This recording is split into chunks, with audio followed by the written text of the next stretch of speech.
What's going on, everybody? My name is Dr. Connor Wolf. Welcome to Building a Healthy Lifestyle After a Detox. Now, what I want to do is kind of set this up a little bit so that we can start to understand what our diet should be looking like, not just after a detox, but just in general, right? So most of you who are watching this probably just finished up with the no sugar challenge, and now we need to figure out how can we take this very restrictive diet and how can we start to build a healthy lifestyle around that diet. What should our plate look like? What should we be eating? When should we be eating it? Things like that. And so really what my goal is to help you understand kind of where do we go from here, right? So again, we just finished a detox, or even just the normal person, right? Say we've been just eating the standard American diet. Say one of your doctors just told you need to go eat healthy and now you feel overwhelmed because you don't even know what that means.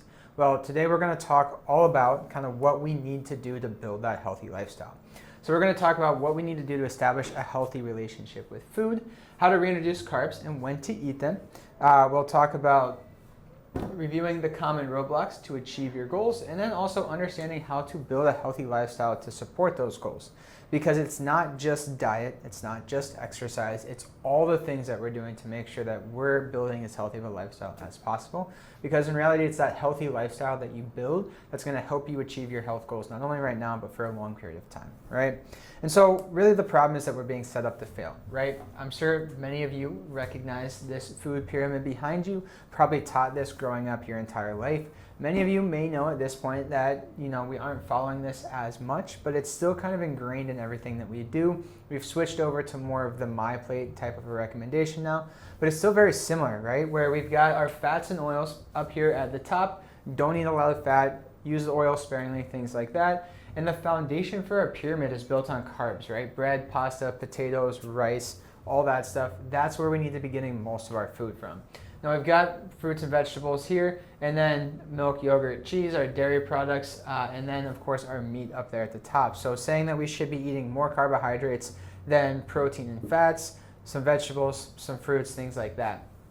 This is setting up to fail. And we'll talk about why kind of when we're looking at what that USDA healthy diet recommendation is. It's 65% carbohydrates, 18% protein, and 19% fat. If we look at what the ADA, which is the American Diabetic Association, is recommending, they're recommending 60% carbs, 20% protein, 20% fat. And so what did we do there? Well, all we really did was say, okay, you have diabetes, which is a sugar handling issue. Sugar is carbs. So instead of eating 65% carbs, we're only going to eat 60%. So that extra 5%, because you have diabetes, we're just going to cut that down by about 5%, send you on your way, everything should be fine. Well, the reality is, if you have a sugar handling issue, do you really think that we should still be eating 60% of our calories from sugar? Probably not, right? And that's why so many people struggle with things like diabetes and trying to build that healthy routine, because the information that they're being given is bad information, and we know this. But why? Why are we giving bad information? Well, it's been something that's been going on since the 50s. And in fact, what happened was in the 1950s, there was a link between high sugar diet and health issues, right? And so researchers, and when I say researchers, I mean looking at profit companies, right? They set out to say, okay, what do we need to do to disprove this so people stop avoiding our high sugar things? And so a journal was published in the New England Journal of Medicine in 1967, and basically what it did was conclude that fat and cholesterol were the main causes of coronary disease. And ever since then, we've been saying, screaming it from the rooftop, fat and cholesterol, avoid fat, avoid cholesterol, reduce your cholesterol. Now the problem is that we know that this is not true. And the reason that this happened was because the Sugar Association, SRF, they actually paid 3 Harvard scientists $48,000 to conduct this research. Now back in 1950s, 1960s, $48,000 was a lot of money, right? And so one of the doctors that they paid, Mark Hegstead, and he came up with what's known still to this day as the Hegstead equation, which showed that saturated fats in eggs and meat increase blood cholesterol. Now, he was later hired to the USDA Nutrition Division from 1978 to 1982, and after that, he helped to USDA draft the dietary goals for the United States. So the scientists that were paid to write research were actually then put in positions of power to create the guidelines for the United States. And we say, so why is that a problem? What's wrong with doing research? Well, there's nothing wrong with doing research. Research is awesome. The problem is that when we look at how the research was done and who paid for it, we can start to see that maybe they don't actually have our best interests in mind. So this particular research study was done. What they basically did was they used fats and oils, which were supplied to them by the Procter & Gamble company, right? Their milk and ice cream was supplied by the Hood Milk Company. So we've got two big for-profit companies that are supplying all of these things. And then they developed the Hegstead equation based off that, which basically predicted the relationship between fats in the diet and serum cholesterol. Now, it doesn't say fat and cholesterol are causing problems. It just predicted the relationship between fats and increased cholesterol. But how'd they do that? So basically what they did was they took fats and oils and then they incorporated them into things like waffles, muffins, cakes, cookies, pie crust, biscuits, salad dressings, and spreads for bread. Now, how many people would stand up here and say any of those things are healthy for you to begin with? No, of course not. What's the other common denominator between all those foods? Waffles, muffins, cakes, cookies, pie crust, biscuits. It's sugar and it's carbohydrates. It's wheat. So it's all things. No one would stand up here in their right mind in 2024 and say those foods are good for you, right? So they took these vessels to deliver fat that were full of sugar and carbs, and then they blamed the fat, which makes total sense, right? So the focus of concern was fat, so they looked at this and they said fat's the bad guy. And so the rationale behind their experiment was to contradict the conclusion stated by Ansel Keys over a decade earlier that basically said dietary cholesterol does not have an effect on serum cholesterol. So they set out to create this end goal. They had some questionable tactics, some questionable funding sources, and they came up with this declaration that fat's the bad guy. And ever since then, we've been avoiding fat. But if you look at what's happening with the health in the country, which we're going to talk about in a couple days or a couple slides, clearly something has to change. So today we're going to talk about kind of what happens if you eat like that. So 65% carbohydrates, 18% protein, 19% fat. What happens in your body when we ingest a carbohydrate, basically? So we get what's called a blood sugar response here. So we've got, obviously, our blood sugar is how much sugar is actually circulating in the body at any given point in time in our blood. And what happens is there's two ways that we can increase blood sugar. We can either be under some sort of stress, exercise being one of the big stresses, or we can ingest sugar in a meal. So what happens is we eat something right around here. We ingest that food, we break it down, we absorb all that sugar, and we get this rise in blood sugar. Now what has to happen following a rise in blood sugar is we have to get that sugar out of the blood into the cells so that our body can use it. So you have a hormone called insulin, which is produced by the pancreas. Insulin is going to rise, a little bit delayed. We're going to see a rise in insulin in response to this blood sugar. Insulin is then going to allow the cells to take up that sugar, and our blood sugar is going to respond back or drop back to normal. Now, if you've heard of low glycemic and high glycemic foods, this is basically measuring what that blood sugar response looks like within the body. And so what happens here is we start to see a low glycemic versus high glycemic response. So this lighter colored line right here that you can see is our glucose response. The red line is our insulin response. And so after a normal low glycemic meal, proteins, fats, low glycemic index, carbohydrates, we're going to see a small rise in blood sugar. We're going to see a proportionate rise in insulin, and then they're both going to start to come back down. And this whole time, this is our normal insulin level or a normal glucose level. And so what we don't see is a drop below that normal level. So you have a little bit of hyperglycemia where that blood sugar rises, and then our body deals with it appropriately and it comes back down to baseline. Now what we have over here are high glycemic foods. And so with a high glycemic index food, what's going to happen is we're going to have a really, really large spike in glucose. And this is where the body goes, whoa, whoa, whoa, whoa, what's going on? And we produce a ton of insulin. And that large production of insulin, we actually get a spike. You can see the peak of that insulin spike actually rises above the blood sugar spike. And because of that, we get this unproportionate drop in glucose. And we get this area right here. And so what this area here is called is reactive hypoglycemia. And basically what that means is that our blood sugar is going to drop below normal levels. Now this drop below normal levels can create dizziness, it can create vertigo, it can create fatigue. And so you notice your people who eat really heavy carbohydrate meals, feel fine for a couple hours, and then they get that afternoon crash, or that afternoon kind of fatigue, and they feel like they need a pick-me-up again. People who drink Coke, things like that, those sugary soft drinks, we're going to get this really high glycemic response, and then a couple hours later, we're going to feel that crash or that breakdown. So if we don't want to feel the crash, what we have to do is focus on low glycemic foods, proteins, fats, low glycemic index, carbs. The problem is that most of the food that we're eating in the standard American diet falls into this category. If we're eating according to what the USDA or the ADA want us to, 60 to 65% carbohydrates, we're going to see this all the time. And what happens is if we constantly have to create those large insulin spikes, we're going to end up with insulin resistance. So basically the way that insulin works in the body is it's an anabolic hormone, meaning it's going to build you up. And so when we have this hormone, it's going to pull glucose into the cells as basically energy storage versus energy release. We have another hormone that's opposite of insulin called glucagon. I'm not going to dive too far into that, but those need to be in a proper balance, right? And so insulin is our anabolic hormone. It builds us up, right? So it's going to pull that energy into the cells. Now, under normal circumstances, we're going to have an increase in blood sugar. We're going to need that energy because we're working out, we're exercising, we're moving, things like that. And then our body can utilize all that energy right away so we don't end up storing it as things like fat. So insulin increases as a response of blood sugar. The problem is when we constantly have these very, very large insulin spikes, we get what's called insulin resistance, where the cells are no longer as sensitive to the insulin response.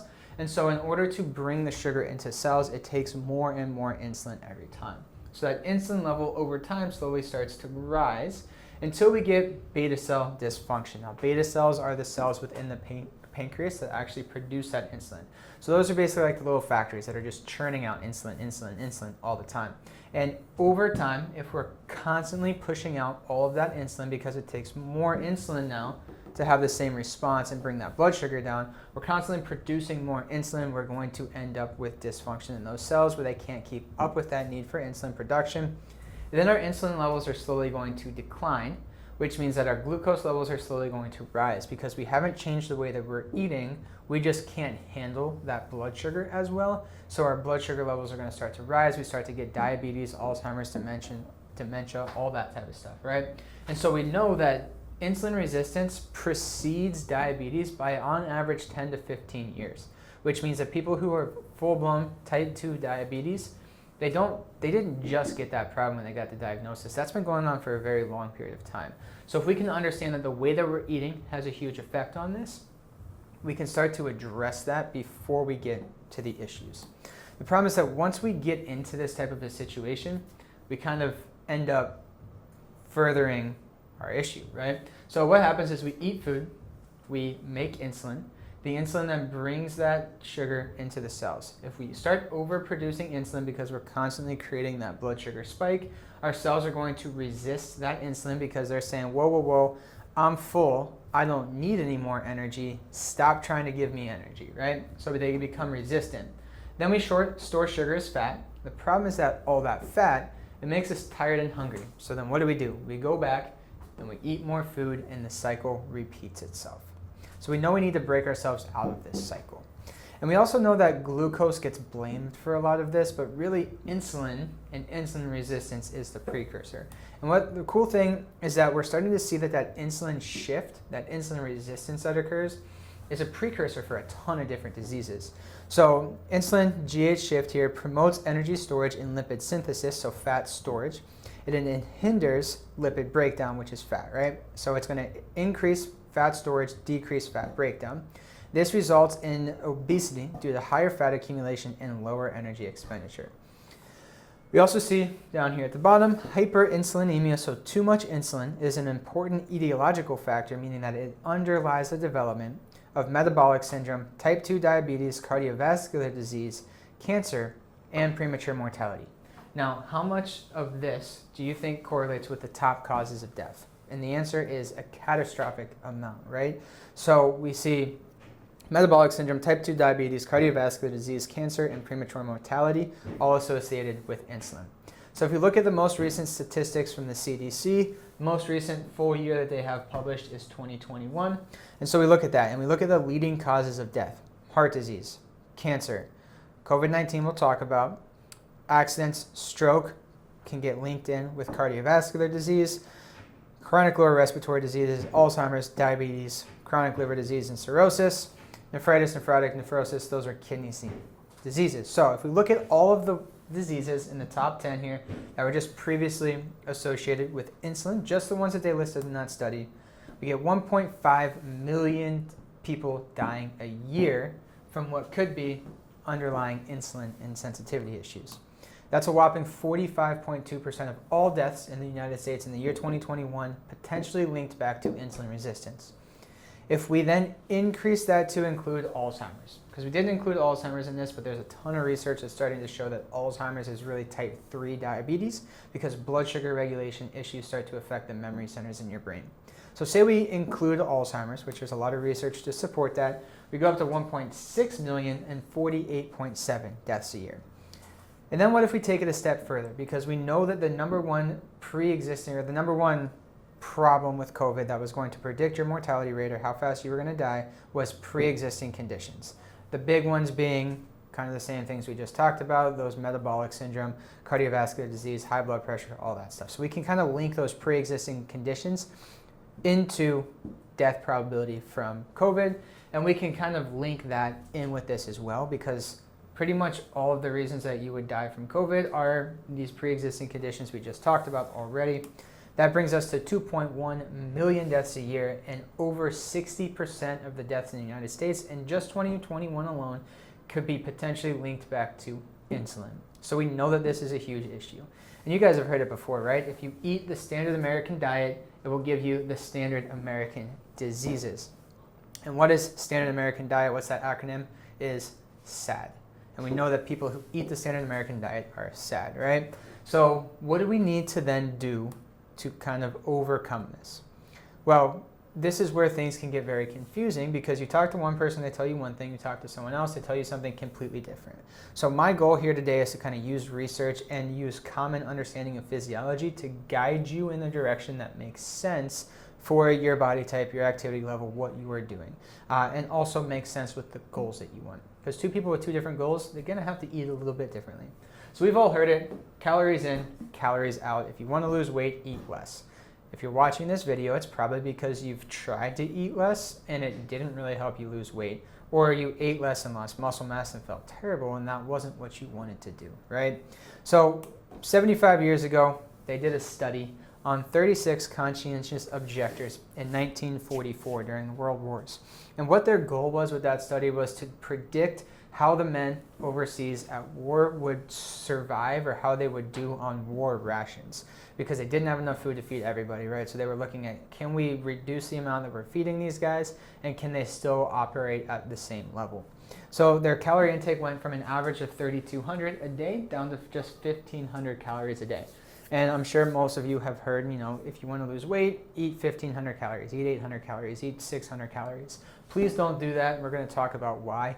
That will create the opposite effect in a lot of people. So their meals were rich in carbohydrates and protein, which basically simulated what those war rations were over in Europe. And they had to maintain their healthy, active lifestyle, because again, this particular study was looking at how will the soldiers do on this type of a diet, so they had to do the same activity level, which for them was about 22 miles a week of walking. And what did that show? So the results showed in these men an average 21% reduction in strength. The men felt old and constantly tired. Politics, sex, and romance lost their appeal. And food became an overwhelming priority, and they started obsessively reading cookbooks and looking at pictures of food with an almost pornographic obsession. Now, if you were to just read those results, would you say that any of those results are what most people would be looking for in their life? Absolutely not, right? So we created a really poor mental association with food. We saw really negative physiological and physical side effects, none of which we're looking at. So did they lose weight? Yeah, but is weight the only thing that matters? Definitely not, right? So physiologically speaking, their heart rate slowed from an average of 55 to 35 beats per minute. Their metabolism slowed to conserve calories. Their bowel movement frequency dropped. Blood volume dropped by about 10%. Their hearts shrank in size, and they started getting edema and swelling in the ankles, knees, and faces. as well as dizziness, muscle soreness, ringing in the ears, reduced coordination, whitening of the eyeballs as the blood vessels shrank in the eyes, and they felt cold all the time. Again, how many of these things are you looking for on your weight loss journey? Definitely not a lot of them, right? And this is basically putting them in a hibernation state. If you look at like bears get really fat going into the winter, and then over that hibernation series, their metabolism slows, their heart rate drops, their metabolism can actually decrease to 80% of its initial metabolic rate, and they slowly start to burn through those fat stores for energy. Now, when you take 22 active, healthy men who don't have the fat storage of a bear, and their metabolism slows and they're creating the same energy expenditure, they're going to have to start burning through other sources of energy, and that's why we get all of these negative side effects there. And so after the study, you can see this gentleman right here, this is what he looked like after that study. How many people would say that he looks healthy? Certainly not, right? And so what they did was they said, okay, what are we going to do after the study to try to get these guys back to normal? Because we basically just wrecked everything about them. How can we try to get them healthy again? So 12 of them continued after the study. They consumed an average of 5,000 calories a day, some as many as over 11,000 calories a day, just trying to get back to that sense of normal and that sense of satiety. But even so, many of them recognized that they had a hunger that they just couldn't satisfy. So we created this long-lasting physiological hunger-driven response that did not improve. In 2003, 19 of the 36 men were still alive. And in an interview, they said they still had lingering effects some 60 years later from that experiment. So we know that if we want to lose weight, we can't just restrict calories. And so am I saying calories don't matter? Well, I'm not saying calories don't matter. I'm saying that we need to think a little bit differently about what's really going on within the body so we can start to create some positive weight effects without having all the negative side effects, because it's definitely possible. We just have to be careful about it and do it in a way that makes sense from a physiological standpoint. So in order to kind of understand this, we've got to first describe what is a calorie. Well, to put it simply, a calorie is simply just the amount of heat that is required at a pressure of 1 atmosphere to raise the temperature of 1 gram of water 1 degrees. So it's a scientific kind of sense of how much does it take, how much energy is it going to take to raise this gram of water, basically. So it's used in scientific calculations. If they want to find the calories of food, they basically burn the food, find out how much heat it exposes. So what I want to propose to you is not calories in, calories out. I want to talk about calories eaten versus calories burned, and then we'll talk about where those calories are coming from, what else is coming along with those calories that are going to provide us health benefits. So there's 3 main places that we've got to talk about with calories, because a calorie in is not just a calorie out, right? Are we measuring calories at the level of the mouth? Are we measuring them at the number of calories that are actually absorbed within the body? Or are we looking at what those calories are going to do within the cells of our body and what other nutrients are they bringing with us? So the 3 main types of places that we get calories from are carbohydrates, proteins, and fats. Now, alcohol also gives us calories, but we're not going to talk about alcohol because I'm not recommending anybody that drink alcohol as a source of a meal, right? So for the sake of argument, 3 places we're going to get calories from are carbohydrates, proteins, and fats. Now, for every gram of each one of those 3, we're going to release a different number of calories. So 1 gram of carbohydrates is going to release 4 calories to the body. So this is how much energy is the body going to have based on absorption, breakdown, utilization of that carbohydrate. 4 calories of proteins, and then 9 calories of fat, right? So what we can see already is if we were to just eat 1 gram of each of these food types, fat is actually going to provide us the most energy. But what we'll talk about and what you'll see is that carbohydrates are the fastest energy source, and so the body is always going to prefer carbohydrates over fat. So if we look at these just as stored energy, all the food that you're eating is stored energy. We know eating more fat is actually going to give us more energy. It's just not as easy to utilize, which is why the body's never going to use fats for energy when we have carbohydrates. If you look at what it's going to take to burn fat, again, your body's not going to burn fat if there's excess carbohydrates circulating because it doesn't need to. It's just going to use those carbohydrates. So this is at the level of the mouth. This is what's getting eaten, essentially. But in order to use it for energy, it has to get absorbed into the body. And so what we have to look at really is, what are the calories that are actually absorbed? So when it comes to our carbohydrates, we have fiber that comes along with carbohydrates, and we have soluble and insoluble fiber. So an insoluble fiber, something like cellulose here, is not actually going to make it across the intestine, right? So we're not going to absorb any of those carbs. So if you look at a package of carbs, it'll say carbs, total carbohydrates, and then they'll have another carbohydrate level under there, and that's what you're actually absorbing, right? So the total carbohydrates and the net carbohydrates is the difference. The difference there is how much fiber is in there. So the fiber is very important because fiber actually feeds all those little guys for your gut, those little bacteria. We have 100 trillion bacteria that live in our gut, and they need food too. So when you're eating insoluble fiber in your diet, resistant starch is another word for that, you're actually feeding that bacterial environment. So very important to have insoluble fiber in your gut. But if they're eating it, you can't eat it too. So it means that you're not going to absorb and utilize any of that for energy. So if your diet was 100% insoluble fiber, you would get no energy from that, and you'd have a really, really healthy population of bacteria. Probably too healthy of a population. So those fibers are not going to make it across. So if we look at calories eaten from carbohydrates versus calories absorbed, right away we can take away the cellulose there. How about the thermic effect of food? So it takes energy in order to break down your food, absorb your food, digest your food, all those things, right? So chewing, the mouth, the muscles in the stomach and the throat, moving things through, right? So it takes energy to be able to break down and absorb all those foods. That's called the thermic effect of food, right? So each type of food has a different thermic effect. So if you look at the thermic effect of carbohydrates, it's about 15%, which means that in order to actually absorb and utilize any of that carbohydrate, 15% of that energy is going straight back into breaking it down and utilizing it. For protein, it's about 25 to 30%. In fats, it's very little, about 0 to 4%. And this is where I always kind of bring up the funny joke about the meat sweats. If you're a guy, you've probably ate a ton of protein, gone to a barbecue, a cookout, overdone it on the ribs, and you've ended up pretty hot and warm and sweaty. And we jokingly call that the meat sweats. But the reason for that is because your metabolic rate increases so much because of that thermic effect of all that protein. So if we look at now, we've eaten the food, and by the time we've absorbed it, how many grams or kilocalories, calories per gram of each of these are we getting? So carbohydrates, if ignoring the insoluble fiber part, carbohydrates are going to yield about 3.4 calories per gram. Proteins, very little at 2.8 calories per gram. And fats, we're going to get a ton of energy out of those at 8.82 calories per gram. So now we've looked at what it is actually going to get into the body. Let's take a look at the calories that we're actually utilizing.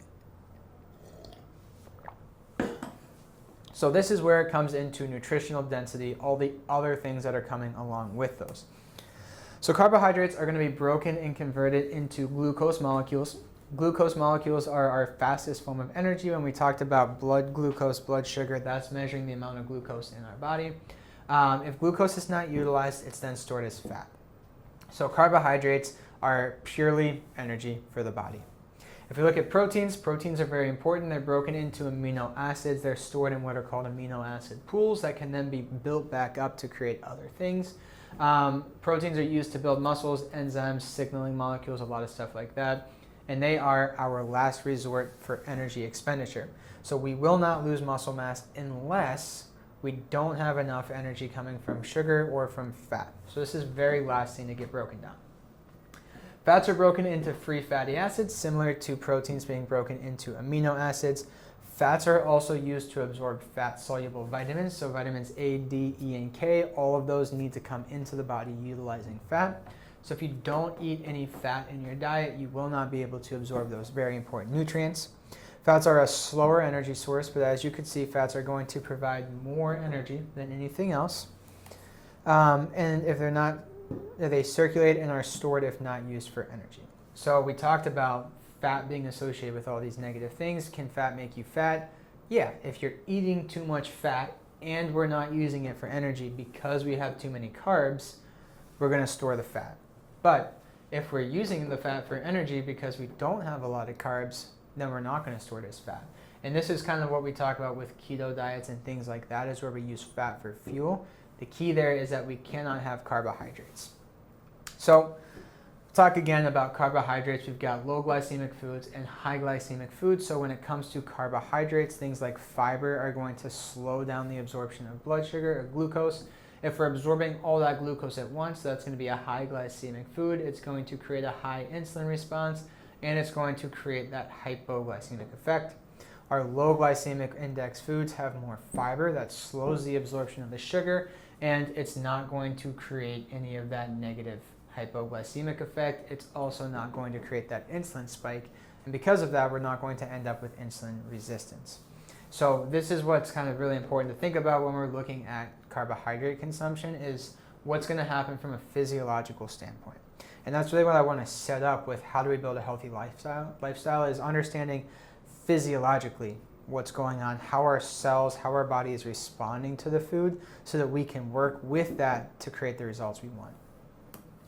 If you look at essential nutrients, so we've heard of essential fatty acids. We have to have fat in our diet, right? It's essential. There are essential fatty acids, omega-3, 6, and 9, that your body cannot metabolize, meaning if we don't get them in the diet, we're going to be deficient. And all those really important physiological processes that require omega-3 and omega-6 fatty acids, we won't be able to do. We also have essential amino acids. So there's 9 amino acids that are essential, meaning if we don't get them from diet, we will not be able to get them and won't be able to utilize them. So we talk about complete proteins. A complete protein has all of our essential amino acids in it. It's very important to understand when it comes to protein consumption, and we'll talk about this in a couple of slides. Animal proteins, for the most part, are going to be complete proteins. The reason that it's very difficult to get proper nutrient supply from vegan protein sources and plant protein sources are that there are very, very few complete amino acid profiles in plant foods, which means that you have to combine a bunch of stuff together. So if you look at the back of a whey protein shake, it's going to say whey protein. If you look at the back of a vegan protein shake, there's going to be 1,000 different things in there, as well as a lot of vitamins and nutrients, because they're basically combining a ton of stuff together to try to make up what we can get through one animal protein. So what do we not have essential of? We don't have any essential carbohydrates. So we do not have to eat carbohydrates to live. Anybody that tells you that you have to have carbohydrates is lying to you from a physiological standpoint.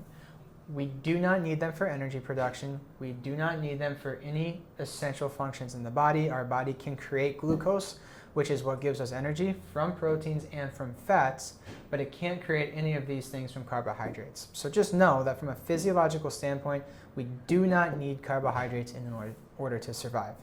Now, is it going to be more fun to survive with carbohydrates? 100%. It's going to be a better energy source for us. But from a pure survival standpoint, we do not have to have any. So just know that as we look at setting up what a healthy plate looks like, there are no essential carbohydrates. All right, so what am I supposed to eat? Well, what if we ate in such a way that we were focusing on creating a normal blood glucose response and a normal insulin response? So we talked about how insulin is related to all of these, potentially over 60% of the things that people are dying from start with insulin insensitivity. So let's eat in such a way that we're not creating insulin resistance, right? That would make sense. So if we look at the effect on blood sugar or blood glucose over time after a meal, carbohydrates create a really big, really early spike in blood sugar that's accompanied by a spike in insulin. Protein creates a higher blood sugar spike. Every food source, even if it doesn't have carbohydrates, will create blood sugar response and will create an insulin response, but it's much lower. The other thing is it's a lot more delayed, so we're not going to get that crash after a meal, because if we follow this blood sugar spike, comes straight back down, we get that hypoglycemic effect. Proteins and fats, we're not going to see that effect. Fats are going to give us the longest source of energy with the least increase in blood sugar. So what if we focused our diet around creating a healthy blood sugar response? And what would that look like? Well, on normal days of the week, what that's going to look like is eat real foods. So eat foods with the only ingredient is that food. Shop from around the outside of the grocery store, the produce aisle, the meat aisle, things like that. Eat more good fats, good healthy fats. We'll talk about what that looks like in a second. Eat lean proteins, especially those high in collagen. We'll talk about what that looks like. Tons of vegetables and maybe some fruit. And the reason I say maybe some fruit is because fruit has a lot of sugar in it. So a lot of fruit is coupled with fiber, so it's not going to have a super negative impact on your blood sugar. There are a lot of very beneficial nutrients in fruit. I'm definitely not saying don't eat fruit, but let's limit our fruit consumption, and let's especially limit it to surrounding workouts. So we'll add in more carbohydrates on days that we're working out, and we'll preferably add in fruit before and after our workouts. So what will happen is there's two ways that we can clear blood sugar from the body. We can either create an insulin response that drives that sugar into cells and stores it, or we can do something that's going to burn through that sugar. So if we have high levels of sugar, we can either bring this back down here through insulin or through exercise. So if we're exercising, it's important to understand that we need to have sugar circulating in the body. If we start down here and do a big exercise, it's going to take us into that hypoglycemic state. And almost always after an exercise routine, we are going to end up a little bit hypoglycemic. And so increasing blood sugar back up through diet is going to be very helpful, which is why I always recommend carbohydrates around your workout. So increasing carbs before your workout about 45% or 45 minutes before a workout to increase that blood sugar level so we don't crash during the workout. And then carbs right after your workout, a simple carbohydrate that your body can absorb and utilize really quickly, fruit, bananas, that type of stuff right after a workout to get that blood sugar level back up to a normal baseline. Also drive all that glucose back into the muscles so the muscles can immediately start to heal and repair. Anybody who tells you to eat protein directly after a workout is a liar, and that's not based on physiology. It takes about 4 hours for proteins in your stomach to pass through into your small intestine where you can absorb and utilize it. So the whole eating protein 4 to 5 hours after a workout, not helpful advice because your body's not going to be able to utilize that right away. If anything, we should have a high protein meal, a protein shake, something like that, about 2 to 3 hours before the workout, so by the time we need it after the workout, it's available for use. So just keep that in mind. We want to understand the physiology and what's happening within the body on recommendations.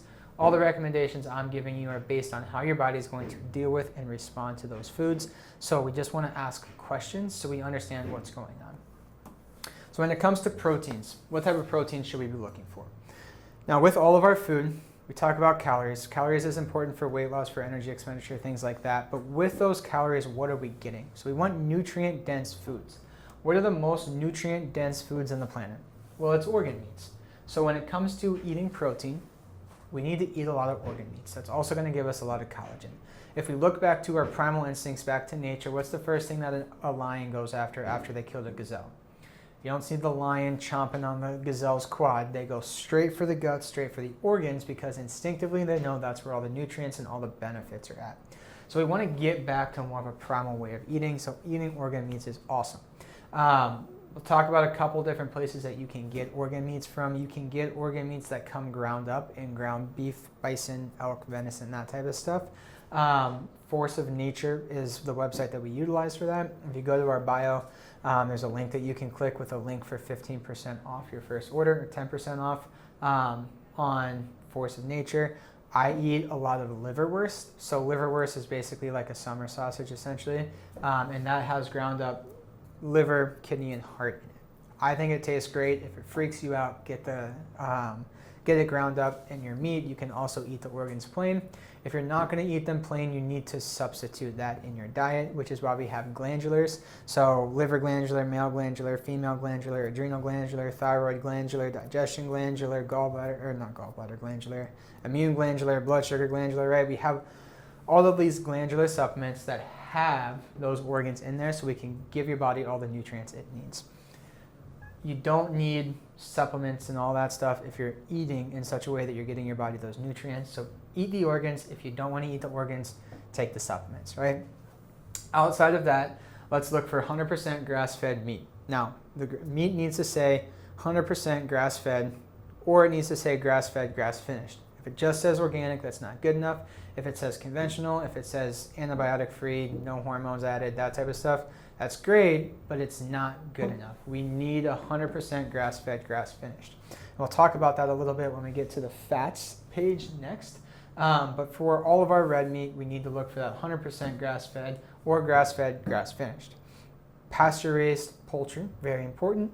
poultry don't eat grass, so we aren't looking for grass-fed poultry. We just want pasture-raised poultry, no hormones, no antibiotics, organic, all that stuff. We want wild-caught fish, wild-caught over farm-raised 100%. And then if we look at why we are looking to get all of our protein out of animal products versus plant products, one of the big reasons is bioavailability. So we talked about calories at the mouth, calories at the stomach level, or absorption level, calories at the utilized in the body level. We got to talk about this as well. So plant protein, you get 20 grams of plant protein, 20 grams of animal protein. Well, you got 20 grams at the mouth, but what happens at the stomach and the intestine, the absorption level? Well, the bioavailability of plant protein is almost half of that of animal protein, which means if you have 20 grams of plant protein and you're only absorbing 50%, really at the level of the cells in your body, you only have access to 10%. So even if it's a complete plant protein, like these ones over here, we still only have about half the bioavailability. If it's animal protein, we're going to get almost 90% of that straight into the cells in the body. So we're going to get much, much better benefit from animal protein than plant-based protein. Let's talk about fats. Wild-caught fish, tons of really great fats on there. So salmon, trout, halibut, sea bass, like all the fish, those are awesome. Organ meats, again, tons of great fats. 100% grass-fed meat. Now, the reason I say 100% over here is because the fat, just like us, we eat food, we store it as fat. Well, animals do the same.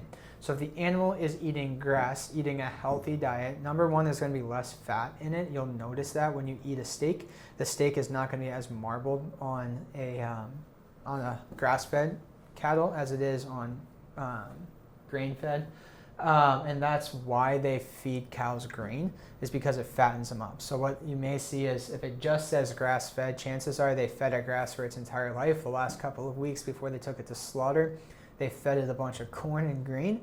And what that does is it gets it really fat really quickly, so you still get all that marbling in the steak, which makes it taste a little bit better, but it's not as good for you. And the reason for that is, again, because the fat that's being produced by the animal is a result of the food it's eating. So if we have 100% grass-fed cattle, that fat's going to be mostly omega-3 fat, whereas if it's conventional grain-fed, it's going to be mostly omega-6 fat. So omega-3 fat is very good for you. That's what we'll talk about in just a second. And then omega-6 fats are very bad for you. They're very inflammatory. So we need to have a proper ratio of omega-3 to omega-6 fatty acids. And if we're eating grass-fed meat with mostly omega-3 fats, fish with mostly omega-3 fats, nuts and seeds that are high in omega-3 fats, we're going to help skew that towards an anti-inflammatory fat population. So when it comes to looking at fats, what I basically tell people to do is look up a high omega-3 food list and try to eat more of those fish. So we've got mackerel, salmon, whitefish, herring, anchovies, tuna, oysters, blue crab, shrimp, grass-fed cattle. We've also got flax, hemp, chia seeds, walnuts, and then broccoli, spinach, cauliflower, Brussels sprouts. But what do we see? If we're looking for DHA and EPA, those are the fats that are very good for brain health and for cardiovascular health. We've got to get up here into these animal proteins. So we can do and get some of our plant-based proteins or plant-based fats are starting to have some of those beneficial fats, but not all of them. So we can see how eating a vegan diet or a vegetarian diet becomes very difficult to get a lot of these good sources of nutrients. So you can still get the calories, but are we really getting the nutrient density that we're looking for? How about carbohydrates? So simple carbohydrates around workouts. Berries are awesome. Honey, maple syrup, dates, figs, bananas, things like that. We don't want processed food, so we don't want bread, pasta, potatoes, a lot of rice, that type of stuff. Not good for us. If any carbohydrate you're eating says enriched, throw it away. It's basically what they did is they just stripped everything down and then they added a bunch of nutrients. One of the big nutrients they add back into enriched foods is folic acid. Folic acid has been associated with ADD, ADHD, anxiety, all sorts of stuff like that. So we've got to get rid of that if we want to be healthy. Let's also, if we go back to our blood sugar spikes, well, one thing we can do with our carbohydrates, if you are going to eat carbs, because it's not going to kill you to eat carbs. It's just we have to be careful with the way that we're doing it. If you're going to eat carbs, pairing your carbohydrates with protein and fats, it drops that blood sugar spike. It's going to create a healthier insulin response, and we're not going to get all those negative side effects. We need to avoid rich grains. We talked about that, and avoid gluten. So if you are going to eat bread, sourdough bread is a much better option. If you have a wheat allergy, no bread at all. All right, so isn't this just a keto diet? Well, it's similar, right? So a keto diet is high protein, high fat. You have to stay less than 30 grams of carbs. I'm not going to make you stay less than 30 grams of carbs. And it doesn't specify the type of protein and the type of fat. So 100% across the board, I'm more of a quality than quantity person. So I'm going to recommend some quantity stuff here in a second. Just keep in mind that what's more important than any of your quantity is always quality. So do we need to stay below 30 grams of carbs? Maybe, it depends on what you're trying to do. But does it matter what those carbs are? Yeah, I'd rather you have 30 grams of berries than 30 grams of enriched white wheat pasta, right? And then we get into dirty keto where the fats are just terrible. People are eating bacon and cheese and stuff all day long. Yeah, it's keto. No, it's not good for you. So keep that in mind. Another carnivore diet, also very similar, high in protein and fat. There's 0 carbs in this, no fruits or veggies. So you are going to kind of miss out on some of the important dietary stuff that you need. Not a lot of research on carnivore diet. I'm not anti-carnivore diet. I just think it's not for everybody, right? All right, so now we know what to eat, what proteins, what fats, what type of carbs, and when to eat them. Now we need to talk about how much are we supposed to eat. So remember we talked about calories in, calories out. Well, what I'd rather propose to you is calories eaten versus calories burned. So how many calories are available to us metabolically, and how many of those calories available to us are we actually burning? And this is going to depend on what our goals are. If my goals are to lose weight, I cannot eat the same amount of food as if my goals are to gain muscle, right? Just can't happen. Because if we want to lose weight, we have to burn more calories or expend more energy than what we're taking in. Otherwise, it's not going to work, right? So if we want to lose weight, we've got to have a deficit, so less calories eaten than we're burning. If we want to gain muscle, we've got to have more calories, or we've got to be in that anabolic state. And if we want to maintain, then we can find a healthy balance, right? Now, there's a lot of other things that go into losing weight. So don't come back at me and be mad if you ate less calories and you gained weight or didn't lose weight. There's a lot more that plays a role in that, especially hormones, stress, things like that. But this is one of the big things, and it's foundational, and you can start it today for free. So let's look at caloric expenditure. Well, what's it going to take to burn calories? How can we do that?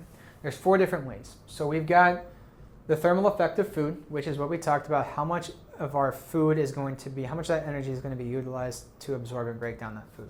That's about 10% of our daily caloric expenditure. We've got non-exercise activity thermogenesis, which is NEAT. NEAT is going to be how much energy am I burning, talking, moving around, all of that stuff.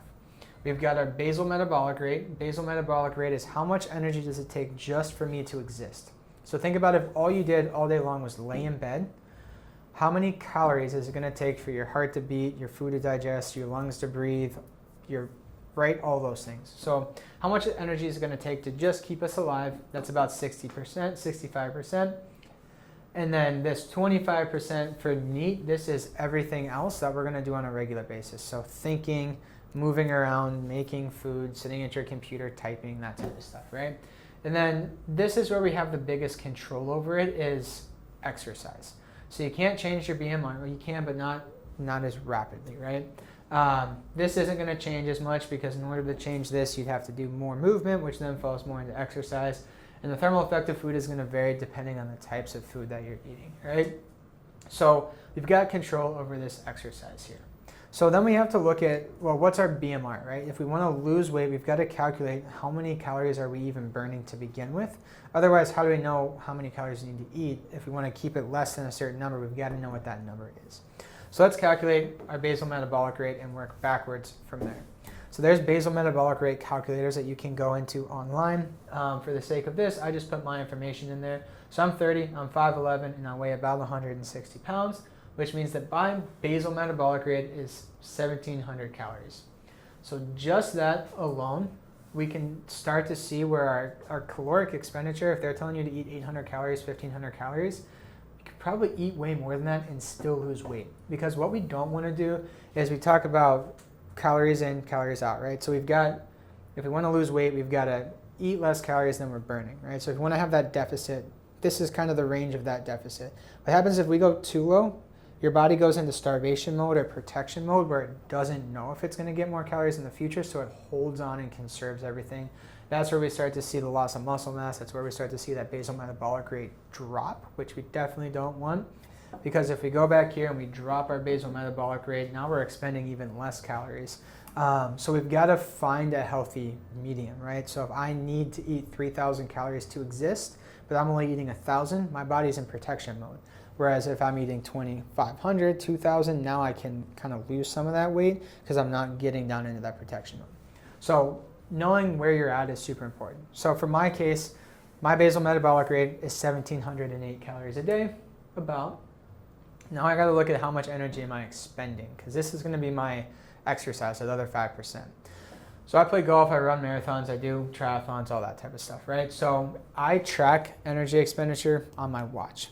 If you don't have a watch that tracks your activity energy expenditure, you can do it in other ways. You can kind of guess. These are literally what my watch said I burnt based on heart rate, all that stuff. If I go play 18 holes of golf, my average is 700 to 800 calories burnt. A half marathon I just ran a couple weeks ago, I burned 1,400 calories doing that. If I go for a 4-mile run, right around 500 calories.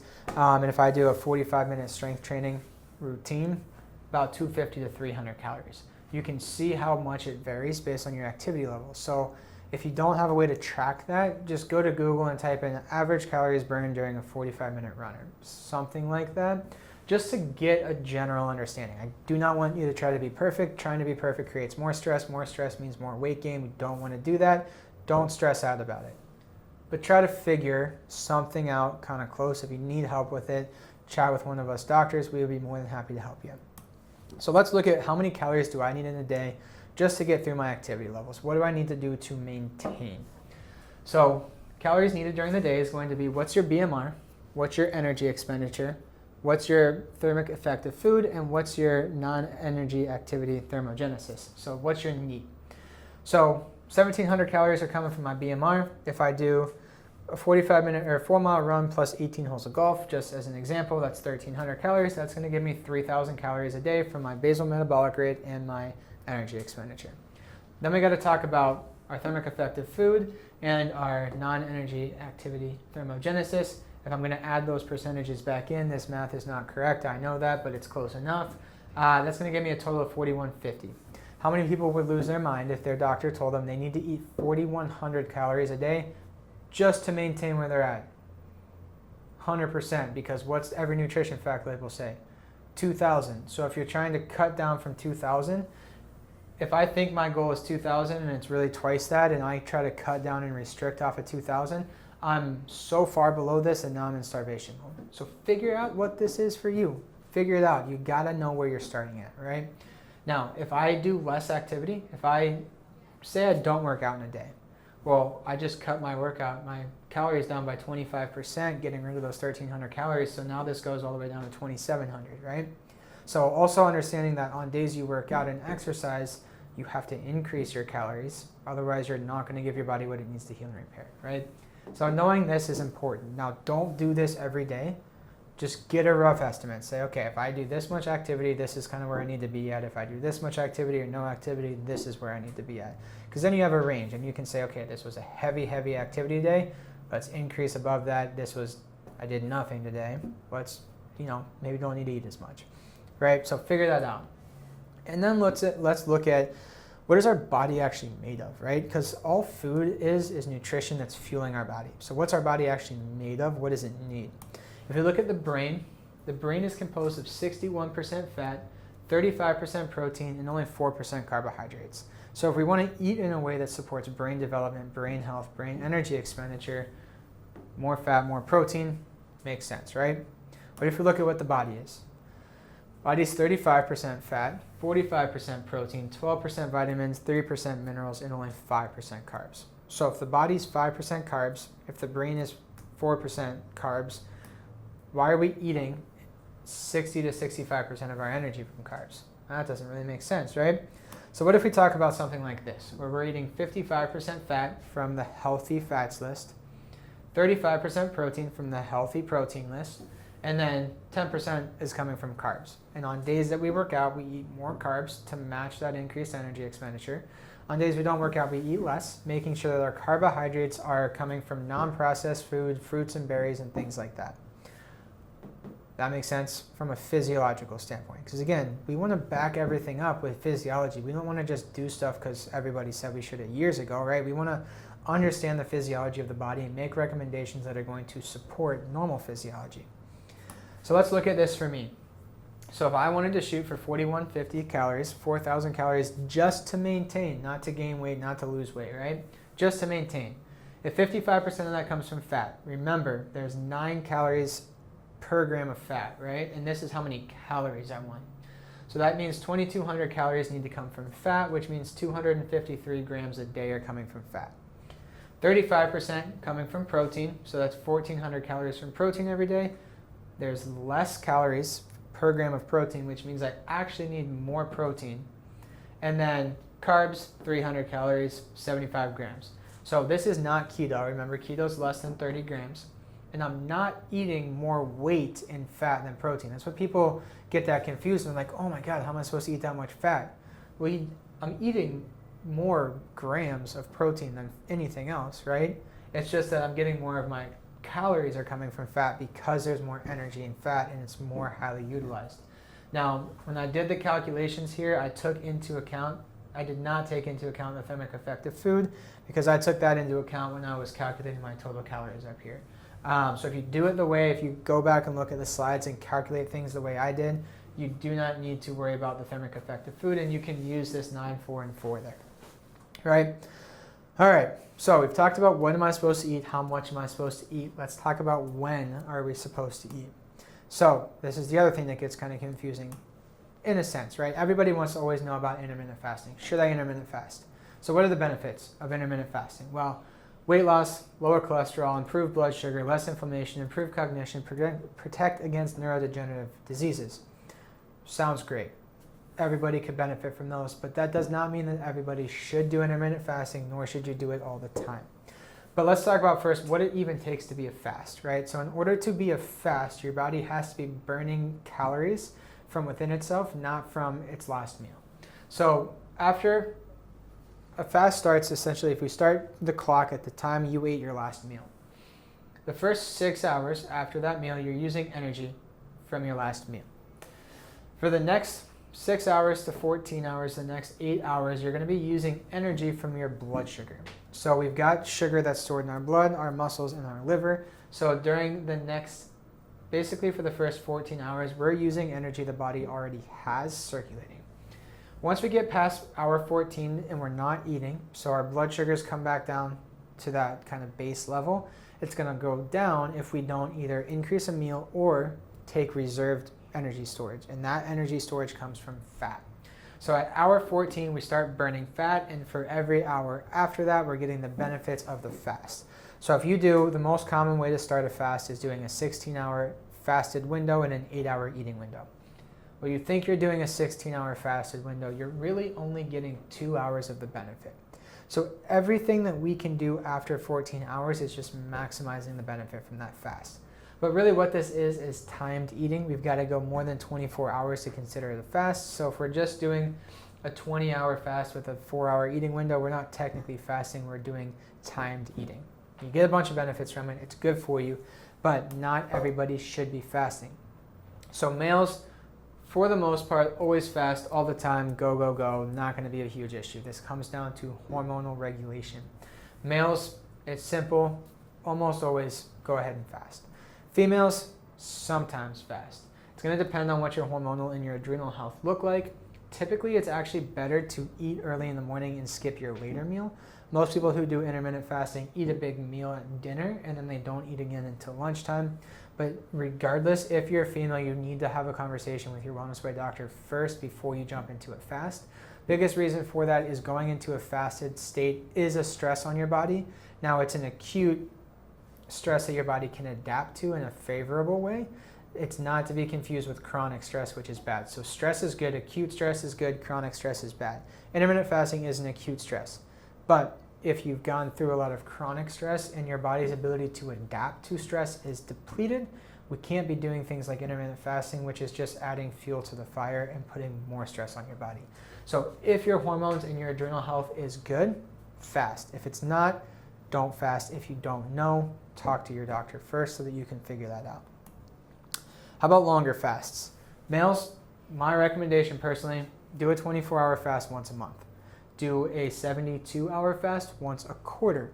Now, the longer-term fasts like that are going to be awesome for increasing testosterone, decreasing inflammation, decreasing brain fog, and you should stop that when you're hungry, right? So the first 2 days, typically of a 72-hour fast, the first 2 days you're going to be miserable, you're going to be super hungry, you're going to be tired, you're going to feel terrible, and then you're magically going to wake up on day 3 and you're going to feel great. And what that means is your body was able to get into that fat-burning storage phase, and you feel a lot better because now your body has access to that fat storage. Depending on the level of fat you have, that dictates how long you can go. Once the hunger pains go away, they will not come back again until your body needs energy. So if you feel great at 3 days, go to 4 days. If you feel great at 4 days, go to 5 days. Now, during that time, still take your supplements, still be getting nutrition from supplements and things like that, because your body still needs nutrition, it just doesn't need energy. So we don't need calories. So we can do our glandular supplements, we can do our B vitamins, we can do our liquids, things like that. That won't break your fast, but it will give you access to all those vitamins. When you feel hungry again, now it's time to eat, right? Females, probably not. Is it okay sometimes? Yeah. Do I know who you are right now that can fast? No. But if I can look at your hormones, I'll give you a much better understanding of that. What else can I do? Well, we can also give you digestive support. So we talk about utilizing all of the things that we're eating. It becomes energy, it becomes nutrition, it fuels our body. Well, we've got to break it down, digest it, and absorb it first.